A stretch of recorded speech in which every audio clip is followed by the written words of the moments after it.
तो एक बार सभी लोग लाइव आएं और बताएं कि हमारी आवाज और तस्वीर आप तक पहुंच रही है।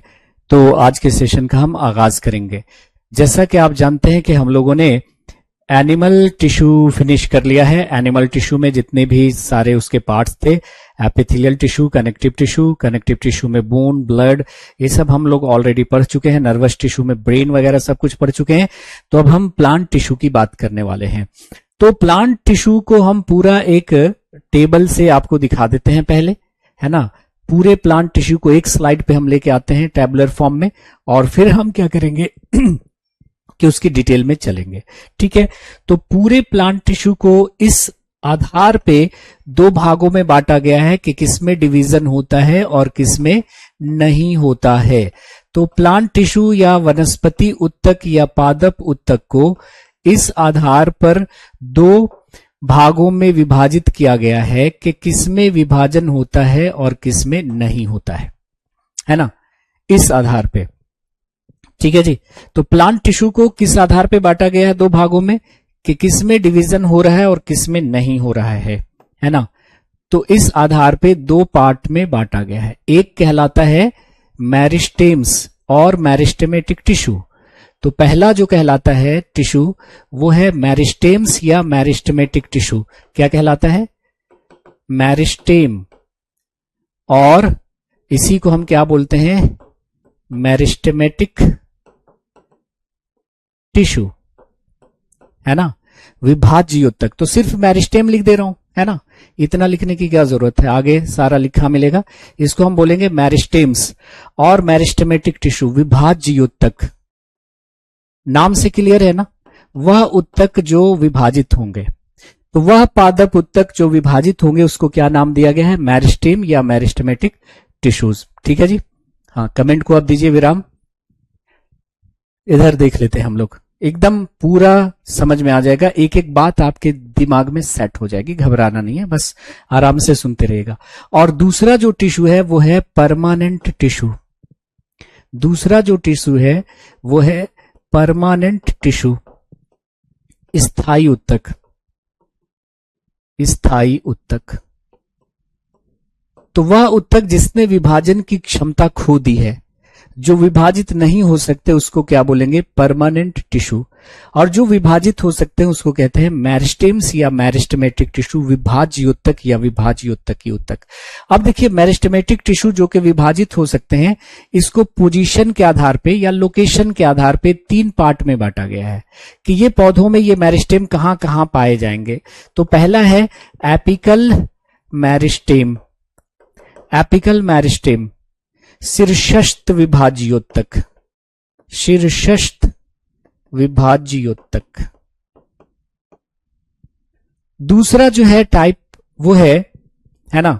तो वो टिश्यू जो विभाजित हो सकते हैं उनको हम मेरिस्टेम्स कहते हैं। और ये मेरिस्टेम तीन प्रकार के होते हैं। पहला है एपिकल मेरिस्टेम, शीर्षस्थ विभाज्योतक। शीर्षस्थ विभाज्योतक। दूसरा है आपका लैटरल मेरिस्टेम। लैटरल मेरिस्टेम, पार्श्व विभाज्योतक। पार्श्व विभाज्योतक। और तीसरा जो है वो है आपका इंटरकैलरी। इंटरकैलरी मेरिस्टेम, अंतर्वेशी विभाज्योतक। अंतर्वेशी विभाज्योतक।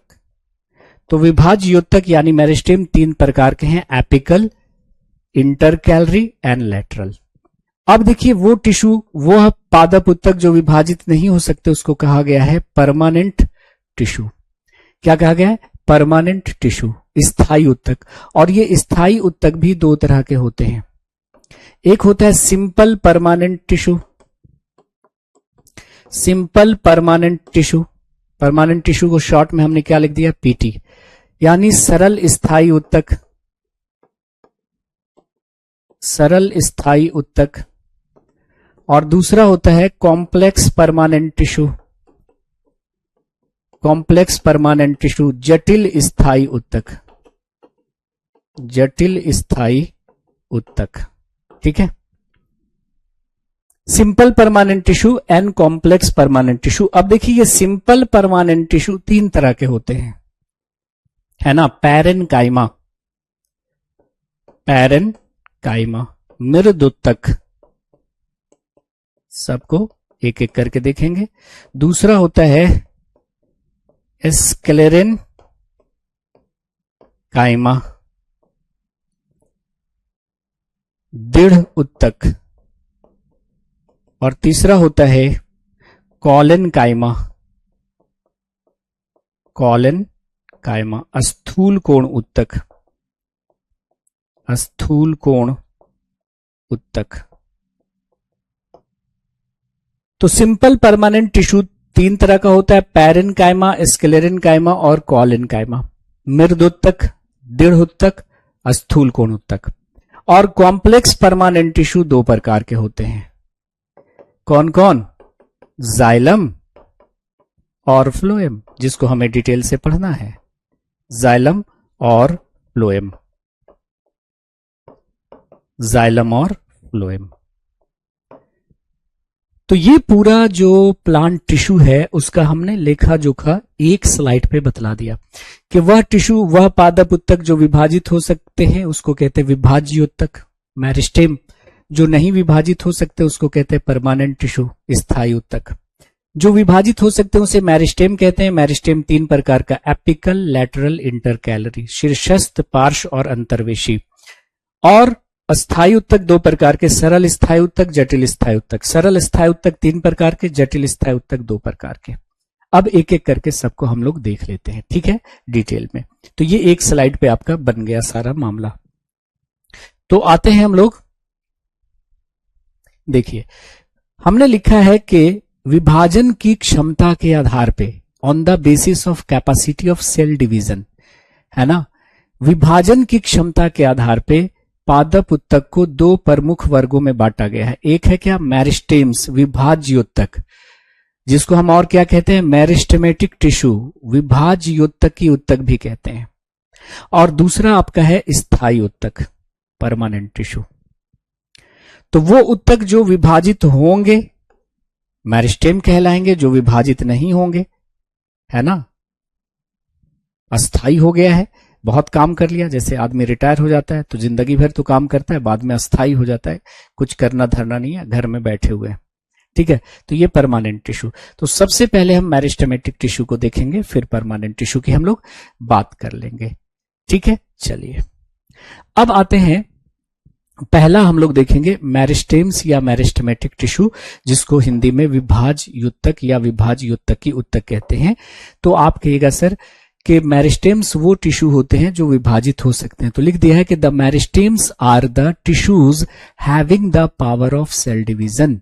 इन उत्तकों में विभाजन की या कोशिका विभाजन की क्षमता होती है, और ये पौधों के उन भागों में पाए जाएंगे जो वृद्धि करते होंगे, है ना। पौधे के उन भागों में जो वृद्धि करते हैं कैसी उत्तक पाई जाएगी, तो आप कहिएगा सर मेरिस्टेम पाए जाएंगे, है ना। तो इसमें दो बातें लिखनी है कि इस उत्तक में विभाजन की क्षमता होती है, और ये पौधों के उन भागों में पाए जाते हैं जो डिवाइड कर सकते हैं। क्लियर है ना, इतना सबको आ रही है समझ में बात।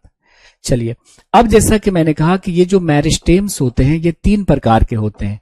एक है एपिकल, शीर्षस्थ विभाज्योत्तक, दूसरा है लैटरल, पार्श्व विभाज्योत्तक, और तीसरा है इंटर कैलरी, अंतर्वेशी विभाज्योत्तक, अंतर्वेशी विभाज्योत्तक, ठीक है।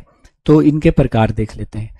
तो लिख दिया है मैंने कि meristems are of three types. विभाज्योत्तक जो होते हैं माय डियर फ्रेंड्स वो तीन प्रकार के होते हैं, एपिकल, लैटरल, इंटरकैलरी, शीर्षस्थ विभाज्योत्तक, पार्श्व विभाज्योत्तक और अंतर्वेशी विभाज्योत्तक। नोट कर लेंगे, नोट करें सब, कमेंट को विराम दे ये रखेंगे तो प्लांट टिश्यू पूरा समझ में आएगा, ठीक है जी। अविनाश, अमिता, अंजलि। तो एपिकल मेरिस्टेम शीर्षस्थ विभाज्योतक, लैटरल मेरिस्टेम पार्श्व विभाज्योतक और इंटर कैलरी मेरिस्टेम अंतर्वेशी विभाज्योतक। तो मेरिस्टेम यानी विभाज्योतक वो टिश्यू हैं जो विभाजित होते हैं, और फिर जो विभाजित होते हैं वो प्लांट में कहां पे है ये मेरिस्टेम, उनके आधार पे, पोजीशन के आधार पे, लोकेशन के आधार पे अलग अलग नाम दिए गए हैं।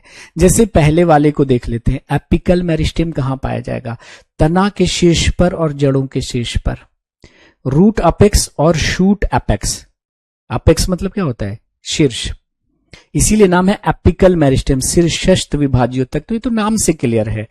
तो अगर आपसे क्वेश्चन पूछा जाता है कि भाई एपिकल मेरिस्टेम कहां पाया जाएगा, स्थान कहां पे होगा, स्थान कहां पे होगा, तो लिख लेंगे यह पाया जाता है, यह पाया जाता है कहां पे, तो रूट अपेक्स। रूट अपेक्स मतलब ग्रोइंग टिप ऑफ रूट, ये जड़ों के शीर्ष पर, और शूट अपेक्स मतलब ग्रोइंग टिप ऑफ स्टेम, तना के शीर्ष पर। तो ये तना की लंबाई बढ़ाएंगे और जड़ों की लंबाई बढ़ाने का कार्य करेंगे। तो अगर इसके कार्य की बात करेंगे तो ये क्या करते हैं, पौधों की लंबाई बढ़ाते हैं, तना की लंबाई बढ़ाएंगे, जड़ों की लंबाई बढ़ाएंगे। और पौधे जब लंबाई में वृद्धि करते हैं तो इसको कहते हैं प्राइमरी ग्रोथ, प्राथमिक वृद्धि। तो अगर आपसे क्वेश्चन ये पूछा जाता है कि कौन सा पादप उत्तक पौधे की प्राथमिक वृद्धि में भाग लेता है, मतलब उसकी लंबाई बढ़ाता है, तो क्या कहिएगा, एपिकल मेरिस्टेम। तो लोकेशन और फंक्शन ही आपको याद रखना है। पूछा जाएगा कि ये एपिकल मेरिस्टेम कहां पाया जाता है, तो तना के शीर्ष पर और जड़ों के शीर्ष पर। काम क्या है, तना की लंबाई, जड़ों की लंबाई बढ़ाना, मतलब ओवरऑल पौधे की लंबाई बढ़ा रहे हैं। और पौधे जब लंबाई में वृद्धि करते हैं तो उसे कहते हैं प्राइमरी ग्रोथ। ठीक है, चलिए दूसरा है आपका लैटरल मेरिस्टेम। लैटरल मतलब क्या होता है, किनारा। तो नाम ही है जब लैटरल मेरिस्टेम, तो ये तना और जड़ों के किनारे किनारे पे पाए जाएंगे, तना और जड़ों के किनारे किनारे पाए जाएंगे। और ये क्या करेंगे, ये क्या करेंगे, प्लांट की मोटाई बढ़ाएंगे, गर्थ यानी मोटाई यानी कि व्यास बढ़ाएंगे, पौधे का डायमीटर बढ़ाएंगे, डायमीटर बढ़ाएंगे। तो स्थान क्या है, present at the lateral side of stem and root, तना एवं जड़ों के पार्श्व भागों में पाए जाएंगे, साइड में पाए जाएंगे। लैटरल मतलब साइड, किनारा। और क्या करेंगे, तना की और जड़ों की मोटाई यानी गर्थ बढ़ाएंगे, गर्थ यानी मोटाई इंक्रीज करेंगे, डायमीटर बढ़ाएंगे। और पौधे जब मोटाई में वृद्धि करते हैं तो इसको कहते हैं सेकेंडरी ग्रोथ, द्वितीयक वृद्धि। तो ये क्वेश्चन अक्सर रहता है कि which of the following plant tissue takes part in secondary growth of the plant. निम्नलिखित में से कौन सा पादप उत्तक पौधे की द्वितीयक वृद्धि करता है, सेकेंडरी ग्रोथ में भाग लेता है। तो उत्तर आपका क्या हो गया, द लैटरल मेरिस्टेम। तो पोजीशन और फंक्शन, लोकेशन और फंक्शन, यही याद रखना है। तो नाम ही है लैटरल, तो लैटरल का मतलब क्या होता है, किनारा, किनारा यानी पार्श्व। तो जड़ों और तनों के किनारों पे पाए जाएंगे और पौधे का गर्थ इंक्रीज करेंगे, मोटाई बढ़ाएंगे। और पौधे जब मोटाई में वृद्धि करते हैं तो उसे कहते हैं सेकेंडरी ग्रोथ, द्वितीयक वृद्धि। तो ये पौधे के सेकेंडरी ग्रोथ में भाग लेते हैं। नाउ अब आ जाइए इंटर कैलरी मेरिस्टेम, अंतर्वेशी विभाज्योतक। अंतर्वेशी विभाज्योतक जो है उसका स्थान पौधों में, लोकेशन की बात करें तो ये पाया जाता है नोड पे, मतलब पर्व संधि पे, और बेस ऑफ द लीव्स मतलब पत्तियों के आधार पर, और बेस ऑफ द फ्लावर फूलों के आधार पे। ये मान लिया कि कोई पत्ती है, ये कोई पत्ती है तो पत्तियों के आधार पे पाया जाएगा। और ये मान लिया कि कोई फूल है तो ये फूलों के आधार पे पाया जाएगा। पत्तियों के आधार पे और फूलों के आधार पे ये पाए जाएंगे, और पत्तियों का साइज बढ़ाएंगे और फूलों का साइज बढ़ाएंगे, पत्तियों का साइज बढ़ाएंगे, फूलों का साइज बढ़ाएंगे। ये तो समझ में आएगा। ये नोड क्या है, नोड क्या है, पर्व संधि क्या है, ये नोड क्या है, पर्व संधि क्या है, तो इसे जरा आप समझिए। आपने कहा था कि ये मान लिया कि कोई तना है, ये तो जड़ें हैं मिट्टी में, और ये कोई तना है, तो तना का वह भाग जहां से शाखाएं फूल इत्यादि निकलते हैं उसे नोड कहते हैं, है ना। जैसे मान लिया कि यहां से शाखाएं निकल रही हैं, है ना, और फूल इत्यादि निकल रहे हैं, तो तना का वह भाग जहां से शाखाएं और फूल इत्यादि निकलेंगे, ये फूल है, फूल इत्यादि निकलेंगे, उसको हम क्या बोलेंगे, इंटर नोड कहेंगे। यहां से भी क्या निकलेगा, पत्तियां, शाखाएं, फूल इत्यादि जहां से निकल रहे हैं वो कहलाएगा नोड। तो ये आपका हो गया नोड, पर्व संधि। ये भी क्या हो गया आपका, नोड, यानी पर्व संधि। ठीक है। और दो नोड के बीच का जो रीजन होता है, दो नोड यानी दो पर्व संधियों के बीच का जो क्षेत्र है, ये कहलाएगा इंटर नोड। क्या कहलाएगा, इंटर नोड, अंतः पर्व, अंतः पर्व कहलाएगा। क्या कहलाएगा, अंतः पर्व कहलाएगा, इंटर नोड कहलाएगा। तो ये जो पाया जाएगा इंटर कैलरी मेरिस्टेम, वो कहां पे पाया जाएगा, तो देखिए नोड्स पे पाया जाएगा, ये नोड्स पे यानी के पर्व संधियों पे। और काम क्या होगा, दो नोड के बीच का लेंथ को बढ़ाना। और कहां पाया जाएगा, पत्तियों के आधार पे। और कहां पे पाया जाएगा, फूलों के आधार पे। तो पत्तियों का साइज बढ़ाएगा, फूलों का साइज बढ़ाएगा, और दो पर्व संधियों के बीच का लेंथ बढ़ाएगा। तो ये होता है नोड। तो तना का वह भाग जहां से पत्तियां, शाखाएं, फूल इत्यादि निकलते हैं उसे नोड कहते हैं, है ना। तो याद कर लीजिएगा कि ये पाया जाएगा आपका नोड पे यानी पर्व संधियों पे, और कहां, पत्तियों के आधार पे, फूलों के आधार पे। कार्य इसका क्या होगा, तो आप कहेंगे sir it increases the length between the nodes, है ना। पत्तियों का आकार बढ़ाते हैं, फूलों का आकार बढ़ाते हैं, तथा संधियों के बीच की लंबाई बढ़ाते हैं। ठीक है जी। तो ये हो गया आपका खत्म मेरिस्टेमेटिक टिश्यूज। आपने पढ़ा था कि जो मेरिस्टेमेटिक टिश्यूज होते हैं, है ना, वो होते हैं जो विभाजित करते हैं, जो विभाजित होते हैं, जिनमें विभाजन की क्षमता होती है। और पोजीशन के आधार पे ये तीन प्रकार के होते हैं, एपिकल, लैटरल और इंटरकैलरी। एपिकल, लैटरल और इंटरकैलरी। नाउ आ जाइए परमानेंट टिश्यू। परमानेंट टिश्यू वो होते हैं जिसने विभाजन की क्षमता खो दी है, जो विभाजित नहीं हो सकते, परमानेंट हो गए हैं, है ना। अब ये परमानेंट टिश्यू वो हैं जो विभाजित हो नहीं सकते। इनको दो पार्ट में बांटा गया है, किस आधार पे, सेल के आधार पे, है ना। टिश्यू क्या होता है, कोशिकाओं का समूह। टिश्यू क्या होता है, कोशिकाओं का समूह।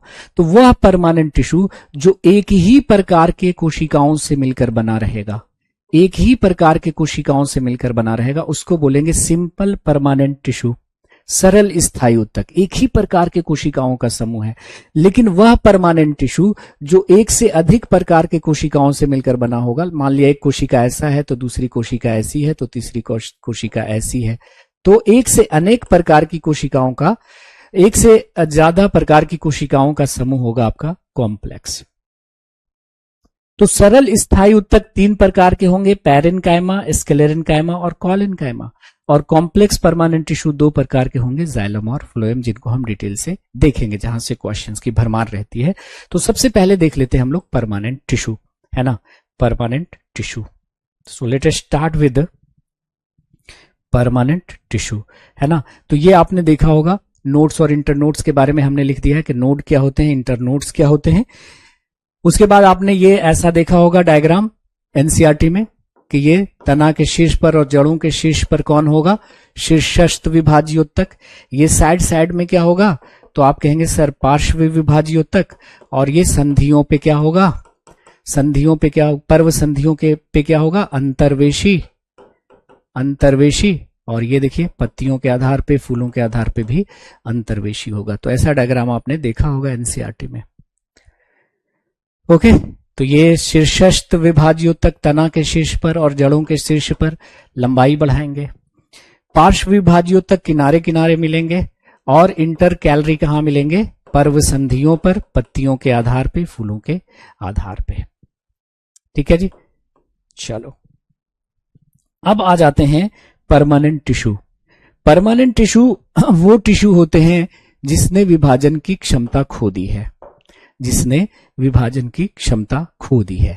ओके, तो लिखा है कि those tissues which have lost the capacity of cell division, those tissues which have lost the capacity of cell division are known as what, permanent tissue. वो पादप उत्तक जिसने विभाजन की क्षमता खो दी है, जो विभाजित नहीं हो सकते, उसको हम क्या बोलेंगे, परमानेंट टिश्यू। अब परमानेंट टिश्यू दो प्रकार के होते हैं, सिंपल परमानेंट टिश्यू, सरल स्थायी उत्तक। ये वो उत्तक होंगे जो एक ही प्रकार के कोशिकाओं से मिलकर बने होंगे पर डिवाइड नहीं हो रहे होंगे, तभी तो परमानेंट है ना। लेकिन वह परमानेंट टिश्यू जो एक से अधिक प्रकार की कोशिकाओं से मिलकर बने होंगे, मान लिया एक ऐसा है, एक ऐसा है, कुछ और भी टाइप का हो सकता है, तो ये कहलाएगा आपका कॉम्प्लेक्स परमानेंट टिश्यू, है ना। और आपने देखा था सिंपल परमानेंट टिश्यू कितने प्रकार के हैं, 3 प्रकार के हैं, कॉम्प्लेक्स परमानेंट टिश्यू 2 प्रकार के हैं। ठीक है, कोई दिक्कत नहीं ना। तो चलिए सिंपल परमानेंट टिश्यू को पहले देख लेते हैं। तो अगर हम बात करते हैं किसकी, सिंपल परमानेंट टिश्यू की, तो सिंपल परमानेंट टिश्यू आपने कहा कि सर 3 प्रकार के होते हैं। कितने प्रकार के, 3 प्रकार के होते हैं। कौन कौन, पैरेनकाइमा मृदोत्तक, कॉलेनकाइमा स्थूल कोणोत्तक और स्क्लेरेनकाइमा दृढ़ोत्तक। ये 3 प्रकार के होते हैं आपके simple permanent tissues. Simple permanent tissues कितने प्रकार के हो गए, तो आप कहेंगे सर 2-3 प्रकार के हो गए, है ना। तो simple permanent tissues are made up of 1 kind of cells and it is of 3 types, it is of 3 types. यह 3 प्रकार के होते हैं, पैरेनकाइमा, कॉलेनकाइमा, स्क्लेरेनकाइमा, मृदोत्तक, स्थूल कोणोत्तक और दृढ़ोत्तक। अब चलिए इन तीनों के फंक्शन हम लोग देख लेते हैं, है ना, और फिर जाइलम और फ्लोएम पे हम लोग चल लेंगे। तो आते हैं हम लोग किस पे, मृदोत्तक पे, यानी पैरेनकाइमा पे। तो सिंपल परमानेंट टिश्यू का पहला टाइप है आपका parenchyma and it is the most abundant plant tissue. सबसे अधिक मात्रा में पाया जाने वाला पादप उत्तक पौधों में क्या है, वो है पैरेनकाइमा। सो अगर क्वेश्चन होता है कि मोस्ट अबंडेंट प्लांट टिश्यू, सर्वाधिक मात्रा में पाया जाने वाला पादप उत्तक कौन है, तो आप कहोगे सर पैरेनकाइमा है। क्या है, पैरेनकाइमा। अब देखिए पैरेनकाइमा में अगर क्लोरोफिल भरा हुआ है, वैसा पैरेनकाइमा जिसमें क्लोरोफिल है और वो फोटोसिंथेसिस की क्रिया अंजाम दे रहे हैं, ऐसे पैरेनकाइमा को कहा गया है क्लोरेनकाइमा। क्लोरेनकाइमा का मतलब है parenchyma with chlorophyll which can perform photosynthesis। तो वह पैरेनकाइमा जिसमें क्लोरोफिल है और वो प्रकाश संश्लेषण की क्रिया करने में सक्षम है, उसको हम क्लोरेनकाइमा कहेंगे। तो ये पैरेनकाइमा का क्या हो गया, एक टाइप हो गया, कौन, क्लोरेनकाइमा। तो parenchyma with chlorophyll which perform photosynthesis, वह मृदोत्तक जिसमें पर्णहरित पाया जाए और वह प्रकाश संश्लेषण की क्रिया अंजाम दे, उसे हम क्या बोलेंगे, क्लोरेनकाइमा कहेंगे। क्या कहेंगे, क्लोरेनकाइमा कहेंगे। ठीक है, नोट कर लीजिए। अब दूसरा टाइप का जो पैरेनकाइमा है वो है एरेनकाइमा। अगर पैरेनकाइमा में 2 सेल के बीच काफी खाली स्थान है और उनमें एयर भरा हुआ है, तो ऐसे पैरेनकाइमा को एरेनकाइमा कहेंगे। That is parenchyma between the air spaces, parenchyma which have air spaces between the cells, है ना। तो दूसरा जो प्रकार है वो है आपका एरेनकाइमा। जैसे पैरेनकाइमा क्या है, टिश्यू है, तो टिश्यू क्या होता है, ग्रुप ऑफ सेल्स होता है, ग्रुप ऑफ सेल्स होता है। तो यहां पर सेल्स के बीच क्या है, काफी खाली स्थान है और इन खाली स्थान में क्या भरा हुआ है, एयर भरा हुआ है, वायु भरा हुआ है। तो इस तरह के पैरेनकाइमा को हम एरेनकाइमा कहेंगे। और इस तरह का जो एरेनकाइमा होता है, मतलब इस तरह का जो पैरेनकाइमा है, ये आपको हाइड्रोफाइट्स में मिलेंगे। किसमें, जलोद्भिद पौधों में, जलीय पौधों में। आयरन कायमा जो मिलेंगे ये जलीय पौधों में मिलेंगे और जो इसको उत्प्लावकता देते हैं। आपने देखा होगा कि जलीय पौधे पानी की सतह पर तैरते हैं, क्यों? क्योंकि इनमें होता है आयरन कायमा जो इनको बॉयंसी देते हैं, उत्प्लावकता प्रदान करते हैं। जैसे देखो, अगर आपको तैरना नहीं आता, अगर आपको तैरना नहीं आता और आप पानी में कूद पड़े तो आप डूब जाएंगे। लेकिन आपने क्या किया, एक ट्यूब में, कार का या बस का ट्यूब लीजिए, उसमें हवा भर दीजिए और अपने अंदर डालकर पानी में कूद जाइए, आप ऊपर पानी के ऊपर तैरते मिलोगे, है ना। तो वह मृदुतक जिसमें कोशिकाओं के मध्य रिक्त स्थान पाए जाते हैं और उनमें वायु भरा होता है, इन्हें आयरन कायमा कहते हैं। और यह जलोद्भिद पौधों में, मतलब जलीय पौधों में पाया जाता है, जो इसको उत्प्लावकता प्रदान करते हैं, बॉयंसी देते हैं और ये पानी की सतह पे तैरते हैं। ठीक है, तो अभी देखिए हम लोगों ने क्या पढ़ा। हम लोगों ने पढ़ा कि सिंपल परमानेंट टिश्यू 3 प्रकार के होते हैं, पैरेन्काइमा, कोलेन्काइमा, स्क्लेरेन्काइमा। तो पैरेन्काइमा के बारे में हमने पढ़ लिया कि ये मोस्ट अबंडेंट प्लांट टिश्यू होता है, सबसे ज्यादा पाया जाने वाला। और ये 2 तरह के आपको दिखाया मैंने, पैरेन्काइमा, क्लोरेन्काइमा क्लोरोफिल वाला, एरेन्काइमा एयर वाला। अगला हमारा है कोलेन्काइमा, जहां से बहुत सारे सवाल पूछे गए हैं, है ना। तो अगला जो सिंपल परमानेंट टिश्यू है वो है आपका कोलेन्काइमा, जिसको हिंदी में हम कहते हैं अस्थूल कोण उत्तक। क्या कहते हैं? अस्थूल कोण उत्तक। ये जो टिश्यू है कोलेन्काइमा, ये क्या होता है कि ये प्लांट को फ्लेक्सिबल बनाता है, फ्लेक्सिबिलिटी देता है, लचीलापन प्रदान करता है पौधे को। क्या करता है? पौधे को फ्लेक्सिबिलिटी देता है, लचीलापन प्रदान करता है। क्या करता? लचीलापन प्रदान करता है। आपने देखा होगा पौधे को कि जब हवाएं चलती हैं तो ऐसे बिल्कुल ऐसे झुक जाती हैं और फिर वापस अपने इनिशियल स्टेट में आ जाती हैं। तो पौधों में जो ये फ्लेक्सिबिलिटी होती है, पौधों में ये जो लचीलापन होता है, वो किस वजह से आता है? तो ये कोलेन्काइमा की वजह से ही आता है। किसकी वजह से आता है? कोलेन्काइमा की वजह से आता है ना। तो ये पौधे को लचीलापन प्रदान करते हैं, मतलब दृढ़ता प्रदान करते हैं। बिना टूटे पौधे जो है वो इजिली बेंड हो जाते हैं और इसलिए इसे कहते हैं लिविंग मैकेनिकल टिश्यू, है ना, जीवित यांत्रिक उत्तक। ये क्वेश्चन बार बार पूछा गया है, इवन नीट का बड़ा चहीता सवाल है कि which of the following plant tissue is also known as living mechanical tissue. किस पादप उत्तक को जीवित यांत्रिक उत्तक के नाम से जाना जाता है? जीवित यांत्रिक उत्तक के नाम से जाना जाता है, तो वो है कोलेन्काइमा। और ये लिविंग होता है, जीवित होता है। तो जीवित होते हुए ये मैकेनिकल स्ट्रेंथ दे रहा है ना, तो ये स्पेशल टाइप का टिश्यू हो गया। स्पेशल टाइप का क्या हो गया? टिश्यू हो गया। बात आनी चाहिए समझ में। स्क्लेरेन्काइमा जो इसके बाद हम पढ़ेंगे, वो मृत होता है और उसका काम ही है प्लांट को स्ट्रेंथ देना। उसकी कोशिकाएं मृत हैं, डेड हैं, बस प्लांट को वो मैकेनिकल सपोर्ट देती हैं, लेकिन ये जीवित होते हुए प्लांट को मैकेनिकल सपोर्ट दे रही हैं। That's why this is called living mechanical tissue. अब सवाल ये पैदा होता है कि ये क्यों पौधे को लचीलापन दे रहा है, इसमें क्या खास बात है? तो इसका सेल वॉल जो होता है ना, प्लांट सेल में सेल वॉल होता है, इसका सेल वॉल बना होता है सेलुलोज, हेमी सेलुलोज और लिग्नीन का। किसका बना होता है? सेलुलोज, हेमी सेलुलोज और पैक्टीन का। पैक्टीन की डिपोजिशन की वजह से क्या हो जाता है? ये थोड़ा टफ हो जाता है, रफ एंड टफ हो जाता है। तो याद कर लीजिएगा कि द सेल वॉल बना होता है किसका? सेलुलोज, हेमी सेलुलोज और पैक्टीन का बना होता है ना।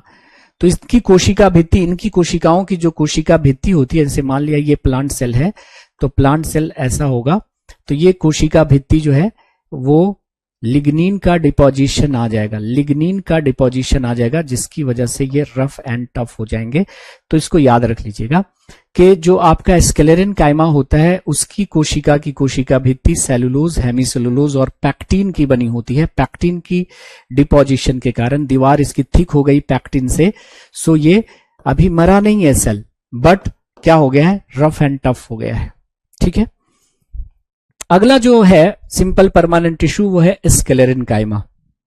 अब देखिए, कोलेन्काइमा और स्क्लेरेन्काइमा, स्थूल कोण उत्तक और दृढ़ उत्तक, दोनों का ही काम क्या है? प्लांट को मैकेनिकल स्ट्रेंथ देना, दृढ़ता प्रदान करना। लेकिन फर्क बता है क्या है?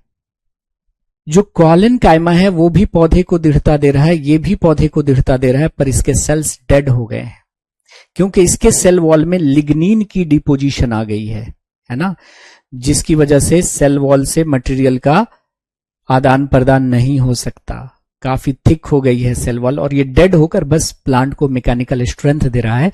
तो ये पौधों को दृढ़ता प्रदान कर रहा है और इसके सेल वॉल में सेलुलोज, हेमी सेलुलोज और लिग्निन होता है। वहां पे क्या था, पैक्टिन, पैक्टिन की वजह से सेल जिंदा है, लेकिन लिग्निन जो है, लिग्निन ने सेल को डेड कर दिया है। तो ये डेड होते हुए, ये डेड है और इसका काम ही है प्लांट को बस मैकेनिकल स्ट्रेंथ देना। लेकिन कॉलन कायमा जो है, कॉलन कायमा वो लिविंग होते हुए क्या कर रहा था, मैकेनिकल सपोर्ट दे रहा था, इसलिए वो इंपॉर्टेंट है। और ये जो शब्द कॉलन कायमा है इसको दिया था श्लेडन साहब ने, इसको याद रखना है तो रख लीजिए, श्लेडन, वही श्लेडन और शॉन जिसने सेल की डिस्कवरी करी थी, सेल थ्योरी दिया था। तो ये हमारा खत्म हो गया कौन, ये हमारा खत्म हो गया सिंपल परमानेंट टिश्यू, हमने पूरा खत्म कर लिया। अब कॉम्प्लेक्स की बारी है जी। तो हमने पढ़ लिया है मेरिस्टेमेटिक टिश्यू तीनों, और परमानेंट टिश्यू वो जो विभाजित नहीं होते। और ये परमानेंट टिश्यू दो प्रकार के थे, सिंपल परमानेंट टिश्यू और complex permanent tissue. Simple permanent tissue तीन प्रकार के, पैरेन्काइमा, कॉलेन्काइमा, स्क्लेरेन्काइमा, पढ़ लिया तीनों के बारे में। अब आ जाइए कॉम्प्लेक्स, दो तरह का, जाइलम और फ्लोएम। कॉम्प्लेक्स परमानेंट टिश्यूज दो तरह के होते हैं, कौन कौन, जाइलम और फ्लोएम, जरा उस पर हम एक निगाह डालेंगे। So let us start with complex permanent tissues, my dear friends. Complex permanent tissues. ठीक है जी। तो कॉम्प्लेक्स परमानेंट टिश्यूज यानी जटिल स्थायी ऊतक वो होते हैं जो एक से अधिक प्रकार की कोशिकाओं से मिलकर बने होते हैं, एक से अधिक प्रकार की कोशिकाओं से मिलकर बने होते हैं, है ना। तो एक से अधिक प्रकार की कोशिकाओं से जो परमानेंट टिश्यू मिलकर बना होगा उसको कहेंगे कॉम्प्लेक्स। एक ही प्रकार के कोशिकाओं का समूह होगा सिंपल परमानेंट टिश्यू। और ये कॉम्प्लेक्स परमानेंट टिश्यू दो प्रकार के होते हैं, जाइलम और फ्लोएम। क्या होते हैं, जाइलम और फ्लोएम, ठीक है जी। So complex permanent tissues are of two types, xylem and phloem. अब इसको जरा देखिए आप। तो हम लोग देखने जा रहे हैं complex permanent tissues. Complex permanent tissue, जटिल स्थायी ऊतक, जटिल स्थायी ऊतक। आपने देखा कि जटिल स्थायी ऊतक दो तरह के होते हैं। पौधों में इनकी लोकेशन आप देखना चाहते हैं तो मैं आपको दिखा रहा हूं। जटिल स्थायी ऊतक जो होंगे, जटिल स्थायी ऊतक जो होंगे वो कितने प्रकार के होंगे, तो दो प्रकार के होंगे।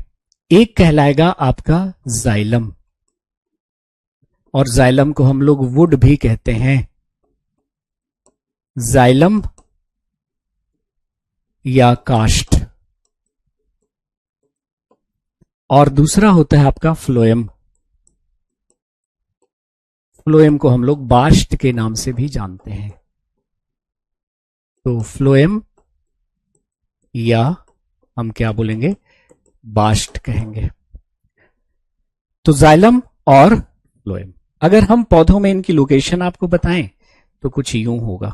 देखो, ये मान लिया कि कोई पेड़ है, इसका तना है और इसकी जड़ें हैं, है ना। तो ये देखिए, ये दरअसल जो पेड़ की छाल है, पेड़ की छाल को हम क्या बोलेंगे, फ्लोएम कहेंगे। ये जो पेड़ की छाल हो गई ना, ये फ्लोएम होगी। और लकड़ी को जाइलम बोलेंगे। तो लकड़ी क्या है, जाइलम है, और ये जो पेड़ की छाल है वो फ्लोएम कहलाएगी। तो अब लकड़ी और छाल पढ़ते तो मजा नहीं आता कि क्या लकड़ी और छाल पढ़ा रहे हैं, है ना। जाइलम और फ्लोएम कह रहे हैं तो लग रहा है कि हाँ कुछ बायोलॉजी पढ़ रहे हैं। अरे जाइलम का मतलब क्या है, वुड, लकड़ी, और फ्लोएम का मतलब क्या है, छाल। ठीक है। अब इसके फंक्शंस आपके एग्जाम में पूछे जाते हैं कि भाई जाइलम का फंक्शन क्या है, जाइलम का कार्य क्या है, और फ्लोएम का फंक्शन क्या है, फ्लोएम का कार्य क्या है। जाइलम का फंक्शन क्या है और फ्लोएम का फंक्शन क्या है। तो देखिए, जाइलम क्या करता है कि पौधे ने पानी अवशोषित किया है मिट्टी से, तो इसे पूरे पौधे तक कौन पहुंचाएगा? तो यही पहुंचाएगा जाइलम। तो जा से जाइलम, जा से जल, याद रखना। So xylem conducts water and minerals, water and minerals. जल और जल के साथ खनिज तो होगा ही, तो जल और खनिज का संवहन करेंगे। तो जा से जाइलम, जा से जल, जाइलम जल और खनिज का संवहन करेंगे। And when we talk about the function of phloem, it conducts food and hormones, food and hormones, भोजन एवं हार्मोन का संवहन करेंगे, भोजन एवं हार्मोन का संवहन करेंगे। कौन? फ्लोएम। तो फा से फ्लोएम, फा से फूड, याद कर लीजिएगा। जा से जाइलम, जा से जल, फा से फ्लोएम, फा से फूड। ठीक है। यहां पे एक बात और इंपॉर्टेंट है जो आपको याद रखनी है। देखिए जाइलम में क्या फ्लो होता है? जल। और जाइलम में जो फ्लो होता है वो यूनी डायरेक्शनल होता है, यूनी डायरेक्शनल फ्लो होता है, मतलब नीचे से ऊपर ही जाएगा पानी, यूनी डायरेक्शनल होता है। तो जाइलम में जो प्रवाह होता है वो एक ही दिशा में होता है। कैसे? तो नीचे से ऊपर। लेकिन फ्लोएम में जो फ्लो होता है, फ्लोएम में जो फ्लो होता है वो होता है बाई डायरेक्शनल, बाई डायरेक्शनल, है ना, दोनों दिशा में, दोनों दिशा में प्रवाह होता है। आप कहोगे सर इसका क्या मतलब हुआ? ये तो समझ में आ रहा है ना कि पानी नीचे से ऊपर ही चढ़ेगा ना, ऊपर से नीचे तो नहीं आएगा। तो जाइलम में जो फ्लो हो रहा है वो यूनी डायरेक्शनल फ्लो हो रहा है ना, टॉप टू बॉटम। लेकिन देखो, मान लिया कि यहां पर कोई पत्ती है, सॉरी कोई पेड़ है, इसकी जड़ें हैं और यहां पर एक पत्ती है या यहां पे पत्ती है, तो इसमें खाना बन रहा है। तो ये खाना जो है वो यहां से ऊपर भी जाएगा और नीचे जड़ों तक भी आएगा, नीचे जड़ों तक भी आएगा। ठीक है। तो अगर हम बात कर रहे हैं किसकी? कॉम्प्लेक्स परमानेंट टिश्यू की, तो कॉम्प्लेक्स परमानेंट टिश्यू का मतलब है एक से अधिक प्रकार की कोशिकाओं से मिलकर बनेगा। तो जाइलम जो है वो 4 प्रकार की कोशिकाओं से मिलकर बनता है और फ्लोएम भी जो है वो 4 प्रकार की कोशिकाओं से मिलकर बनता है। उसको जरा हम देख लेते हैं, है ना। चलिए, तो जाइलम भी 4 प्रकार की कोशिकाओं से मिलकर बनेगा और फ्लोएम भी 4 प्रकार की कोशिकाओं से मिलकर बनेगा। उस पर हम एक नजर डालने वाले हैं। ठीक है जी। चलिए, तो यहां पे हम लोग पढ़ रहे हैं क्या? कॉम्प्लेक्स परमानेंट टिश्यू, जटिल स्थायी उत्तक। तो आपने कहा सर कि ये जो कॉम्प्लेक्स परमानेंट टिश्यू होता है ये 2 तरह का होता है, एक होता है जाइलम और दूसरा क्या होता है? तो आपने कहा सर फ्लोएम। दूसरा जो होता है वो होता है आपका फ्लोएम। अब जैसा कि आपने कहा कि कॉम्प्लेक्स परमानेंट टिश्यू का मतलब है एक से अधिक प्रकार की कोशिकाओं से मिलकर बना होगा, तो ये जो जाइलम है ना, जाइलम एक 4 प्रकार की कोशिकाओं से मिलकर बनता है। जाइलम जो है वो 4 प्रकार की कोशिकाओं से मिलकर बनता है। ट्रैकिड्स पहली कोशिकाएं हैं, ट्रैकिड्स, वाहिनिकाएं, वाहिनिकाएं। दूसरी होती है वेसल्स, वाहिकाएं, वाहिकाएं। तीसरी होती है जाइलम फाइबर, जाइलम तंतु, जाइलम तंतु। और चौथी होती है जाइलम पैरेन्काइमा, जाइलम पैरेन्काइमा मतलब जाइलम मृदोत्तक, जाइलम मृदोत्तक। तो ये जो जाइलम है वो कितने प्रकार की कोशिकाओं से मिलकर बना हुआ है? 4 प्रकार की कोशिकाओं से मिलकर बना हुआ है। ट्रैकिड्स, वेसल्स, जाइलम फाइबर और जाइलम पैरेन्काइमा, है ना। ये चारों मिलकर क्या कहला रही है? जाइलम। और सब मिलकर क्या करेंगे? सब मिलकर क्या करेंगे? वाटर और मिनरल कंडक्ट करेंगे। अब इसमें इंटरेस्टिंग बात ये होती है कि इसमें से ऊपर वाले 3 जो होते हैं वो डेड होते हैं, मृत होते हैं, और एक जो है वो लिविंग होता है, लिविंग होता है। ठीक है, लिविंग होता है, जीवित होता है। तो यहां से देखो सवाल क्या पूछा जाता है कि only living cell found in xylem is, xylem में पाई जाने वाली एकमात्र जीवित कोशिका होती है कौन? पैरेन्काइमा। आप जानते हैं पैरेन्काइमा जीवित होगा, तो जाइलम पैरेन्काइमा जो है वो जीवित होती है, बाकी 3 डेड और 1 लिविंग। ठीक उसी प्रकार से अगर हम फ्लोएम की बात करते हैं तो फ्लोएम भी 4 प्रकार की कोशिकाओं से मिलकर बना होता है। फ्लोएम भी 4 प्रकार की कोशिकाओं से मिलकर बना होता है। सीव ट्यूब, चालनी नलिकाएं, चालनी नलिकाएं। दूसरी होती है कॉम्पेनियन सेल्स,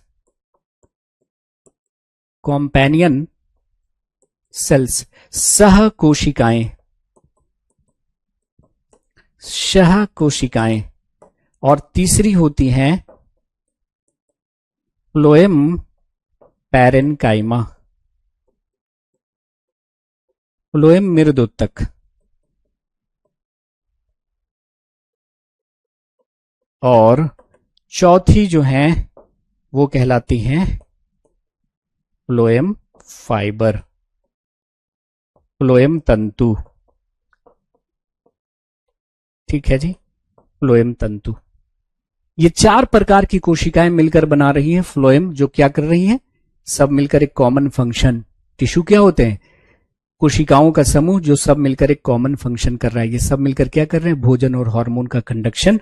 अब यहां पर इंटरेस्टिंग क्या है कि यहां पर ये जो 3 कोशिकाएं हैं वो लिविंग होती हैं, जीवित होती हैं, और एक ही डेड होता है, वो है आपका फ्लोएम फाइबर। तो याद कर लीजिएगा कि पैरेन्काइमा हमेशा लिविंग होगा और फाइबर हमेशा डेड होगा, फाइबर हमेशा डेड होगा।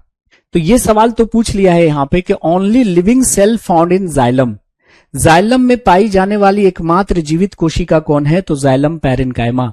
लेकिन अगर ऐसा सवाल पूछ लिया जाए कि फ्लोएम में पाई जाने वाली एकमात्र मृत कोशिका कौन है, तो वो है आपका फ्लोएम फाइबर। ठीक है, फ्लोएम फाइबर, है ना।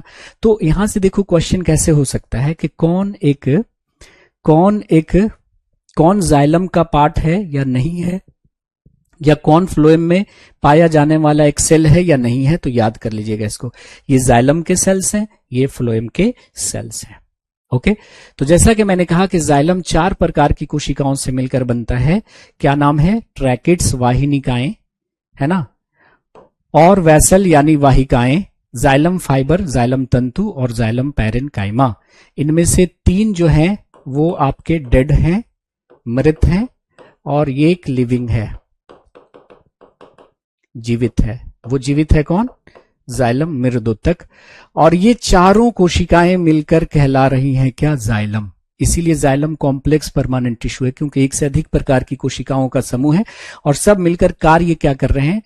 कंडक्शन वाटर और मिनरल का। तो जाइलम का काम क्या होता है? जल एवं खनिज लवण का संवहन करना। ठीक है जी, ये लिख चुके हैं आप ऑलरेडी, इसको भगाते हैं। ठीक है, उसी प्रकार अगर हम फ्लोएम की बात करें तो फ्लोएम भी 4 प्रकार की कोशिकाओं से मिलकर बनता है। Sieve tube, companion cells, phloem parenchyma, phloem fibre. और इसमें इंटरेस्टिंग क्या था कि ये 3 जो था वो लिविंग था, जीवित था, और एक क्या था? डेड था,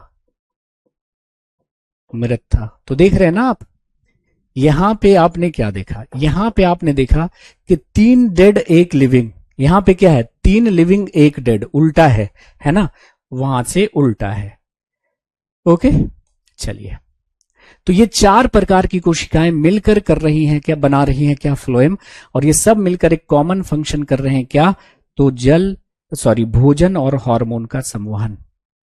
तो ऐसे याद रखिएगा, जा से जल, जा से जाइलम, फा से फ्लोएम, फा से फूड, है ना। तो दोनों का काम कंडक्शन ही करना है। ओके, तो जाइलम भी कंडक्शन कर रहा है और फ्लोएम भी कंडक्शन कर रहा है। जाइलम किसका कंडक्शन कर रहा है? वाटर का और मिनरल का, वाटर का और मिनरल का, जल और खनिज का। और फ्लोएम किसका कंडक्शन कर रहा है? तो फूड का और हार्मोन का, भोजन और हार्मोन का। तो दोनों ही कंडक्शन का काम कर रहे हैं, इसलिए xylem and phloem together known as, xylem और फ्लोएम को एक साथ हम क्या कह रहे हैं? वस्कुलर टिश्यू या कंडक्टिंग टिश्यू, वस्कुलर टिश्यू या कंडक्टिंग टिश्यू, है ना। संवहन उत्तक कहते हैं दोनों को एक साथ। जाइलम और फ्लोएम को एक साथ हम क्या कहते हैं? संवहन उत्तक कहते हैं, क्योंकि दोनों ही संवहन का कार्य कर रहे हैं। एक जल का संवहन कर रहा है, दूसरा भोजन का संवहन कर रहा होता है। बात आ रही है समझ में? दिक्कत तो नहीं होनी चाहिए। तो एक एक पार्ट हमने खोलकर यहां पे रख दिया है, एक एक पार्ट हमने यहां पे डिस्कस कर दिया है। अब आ जाइए लास्ट में एक चीज है डेंड्रोक्रोनोलॉजी। ये डेंड्रोक्रोनोलॉजी क्या है, पहले इसको समझ लेते हैं, फिर इसके बारे में हम लिख लेंगे। डेंड्रोक्रोनोलॉजी से पहले आप ये समझिए, डेंड्रोक्रोनोलॉजी से पहले आप ये समझिए कि भाई ये एनुअल रिंग्स क्या होते हैं, वार्षिक वलय क्या होते हैं, है ना। वार्षिक वलय क्या होते हैं? तो देखिए, ये मान लिया कि कोई पेड़ है और ये इसकी तना है ना। ध्यान से सुनिएगा, ये पेड़ का तना है और ये जड़ें हैं। तो किसी पुराने वृक्ष के तना को आप काटेंगे तो आपको उस पर इस तरह से रिंग लाइक स्ट्रक्चर दिखेंगे, ऐसे, like this. In ring like structures को हम लोग कहते हैं एनुअल रिंग्स। क्या कहते हैं गैस? एनुअल रिंग्स, वार्षिक वलय कहते हैं, वार्षिक वलय कहते हैं। और इस वार्षिक वलय के बनने का कारण क्या होता है? इस वार्षिक वलय के बनने का कारण क्या होता है? Variation in season, variation in season, मौसम में परिवर्तन, मौसम में परिवर्तन। देखिए, पौधों के लिए दो मौसम बिल्कुल अलग किस्म के होते हैं। एक होता है सर्दियों का मौसम, जिसमें पानी की कमी और ऐसे में प्लांट टिश्यू काफी कम एक्टिव होते हैं, और इस समय जो लकड़ी बनती है वो थोड़ी डार्क कलर की होती है, गाढ़े रंग की लकड़ी। फिर आता है बरसात का मौसम। बरसात के मौसम में क्या होगा? पानी की अधिकता, प्लांट टिश्यू तेजी से विभाजित होते हैं, और इस समय जो लकड़ी बनती है वो लाइट कलर की। फिर सर्दी का मौसम आएगा, डार्क, फिर बरसात का मौसम लाइट, फिर सर्दी का मौसम डार्क। इस तरह से मतलब एक साल में ये दो अलग रिंग सेपरेट होकर तैयार हो जाते हैं। मतलब दो रिंग मिलकर एक हो गया ना, ये एक एक एक ऐसे, यानी एक साल में एक रिंग आपको अलग से दिखने लगेंगे, है ना। तो इस वार्षिक वलय को गिनकर पौधों की आयु का पता लगा लेना क्या कहलाता है? डेंड्रोक्रोनोलॉजी कहलाता है। तो सर्दी का मौसम लाइट कलर की लकड़ी, बरसात का मौसम डार्क, सर्दी डार्क, बरसात का मौसम लाइट, फिर डार्क लाइट। एक साल में एक रिंग आपको अलग से दिखने लगेगा। तो इस वार्षिक वलय को गिनकर पौधों की आयु निर्धारित करना यह कहलाता है डेंड्रोक्रोनोलॉजी, है ना। तो इसको हम लिख देते हैं कि डिटर्मिनेशन ऑफ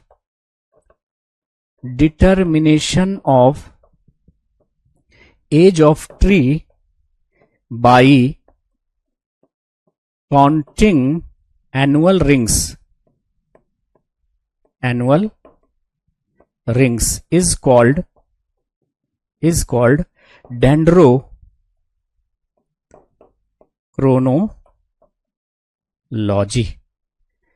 अर्थात वार्षिक वलय को गिनकर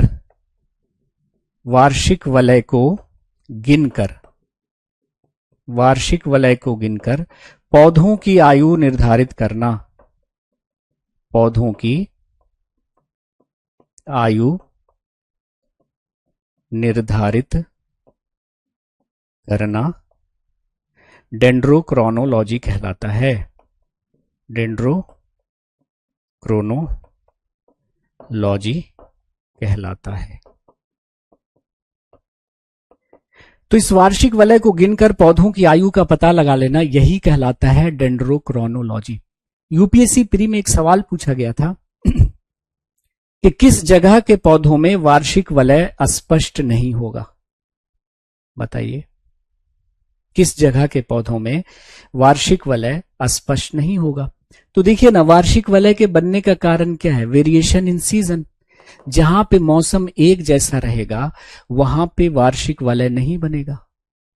और मौसम एक जैसा कहां रहता है? ट्रॉपिकल रेन फॉरेस्ट, उष्ण कटिबंधीय वर्षा वन के पौधों में मौसम एक जैसा, तो वहां पे वार्षिक वलय नहीं बनेगा। यानी वार्षिक वलय सिर्फ आपको टेम्परेट रीजन के पौधों में दिखेगा, ट्रॉपिकल रीजन के पौधों में वार्षिक वलय नहीं दिखेगा। तो वहां पर हम एज का पता कैसे लगाएंगे? कार्बन डेटिंग से करके लगाएंगे। कार्बन डेटिंग से भाई ये वार्षिक वलय के बनने की वजह क्या है? मौसम में परिवर्तन ना। तो जहां मौसम एक जैसा रहेगा वहां पे वार्षिक वलय नहीं बनेगा। कि तुम न मौसम थे, न किस्मत थे, न तारीख न दिन। एक शायर कहते हैं कि तुम न मौसम थे, न किस्मत थे, न तारीख न दिन, क्या खबर थी कि तुम इस तरह बदल जाओगे। क्या खबर थी कि तुम इस तरह बदल जाओगे। और एक और शायर कहते हैं कि किसी को इतना न चाहो कि फिर भुला न सको। किसी को इतना न चाहो कि फिर भुला न सको, यहां मिजाज बदलते हैं मौसमों की तरह। यहां मिजाज बदलते हैं मौसमों की तरह। तो जहां मौसम एक जैसा रहेगा वहां पे वार्षिक वलय अस्पष्ट नहीं होगा। तो लिख देते हैं कि एनुअल रिंग्स यानी वार्षिक वलय डिस्टिंक्ट नहीं होगा, अस्पष्ट नहीं होगा। कहां के पौधों में? तो ट्रॉपिकल रेन फॉरेस्ट के पौधों में। ट्रॉपिकल रेन फॉरेस्ट, उष्ण कटिबंधीय वर्षा वन के पौधों में वार्षिक वलय अस्पष्ट नहीं होगा, क्योंकि वहां पर मौसम एक जैसा होगा। तो वहां के पौधों में हम कार्बन डेटिंग करके उसकी आयु का पता लगा सकते हैं। और आप जानते हैं कि ट्रॉपिकल रेन फॉरेस्ट में मैक्सिमम बायोलॉजिकल डाइवर्सिटी होती है। मैक्सिमम बायोलॉजिकल डाइवर्सिटी पढ़ा होगा ज्योग्राफी में। सर्वाधिक जैव विविधता, सर्वाधिक जैव विविधता पाई जाती है ना। इस पॉइंट को भी याद रख लीजिएगा। एक क्वेश्चन है कि किसी पेड़ के तना को काटा गया, तो जो एनुअल रिंग्स हैं, किसी पेड़ की तना को काटा गया तो एनुअल रिंग्स 50 दिखे। वार्षिक वलय की संख्या कितनी दिखी? 50 दिखी। तो किसी पेड़ के तना का ट्रांसवर्स सेक्शन लिया गया, काट लिया गया, अनुप्रस्थ काट लिया गया, तो देखा गया कि उस पे वार्षिक वलय की जो संख्या है 50 है। तो बताइए पेड़ की आयु कितनी होगी? आयु कितनी होगी? पहला है 50 वर्ष, 50 महीने, 25 साल, 100 साल।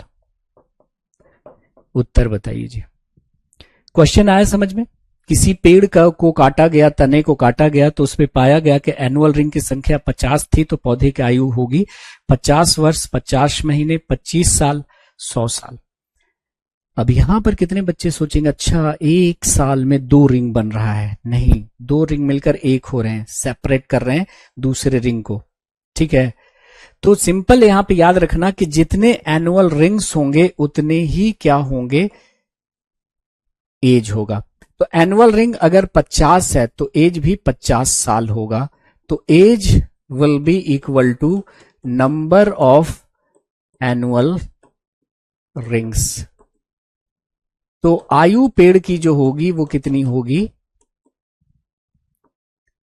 वार्षिक वलय के संख्या के बराबर होगी, वार्षिक वलय के संख्या के बराबर होगी। ठीक है जी।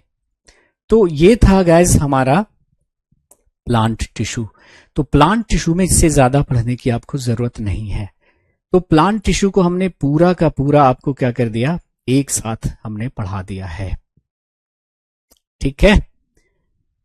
तो इसके क्वेश्चंस जो हैं वो हमारे YouTube चैनल से आप लोग बना लीजिएगा और अपना स्कोर जरूर शेयर कीजिएगा और सभी बच्चों को हमारे YouTube का पता बताइएगा ताकि वो बढ़िया अंदाज में चीजों को समझ सकें। तो आज के सेशन में इतना ही, मिलते हैं अगले सेशन में। Have a nice day.